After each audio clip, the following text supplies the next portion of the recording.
Susan Lawrence finds the memories of her mother's dying days in hospital very upsetting. It's affected the whole family.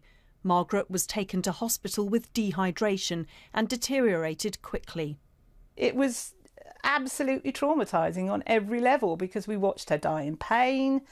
We could see that she was not comfortable, which is what they promised us she would be. Those images of her, which is very much kind of the picture, and her crying out in pain, will live with me for the rest of my life. And it's not a way to remember your mum. There was no dignity involved. It was not a good death. It was not a good and dignified death, which, you know, at 90, I think she was entitled to.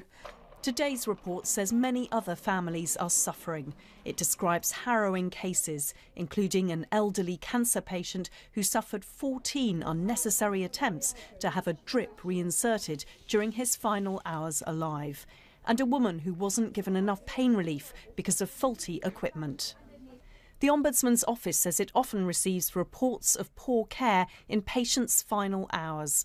It's investigated 265 such complaints in the past 4 years.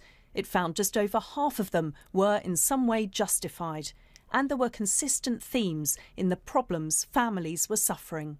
Poor pain control, so people being in unnecessary pain at the end of their lives, a lack of recognition that someone's dying and therefore not having the conversations about their wishes when their life is coming to an end, and poor communication between NHS staff and families and patients. Hospices like this one in North London offer a peaceful and sensitive environment for those final days that are so important to families.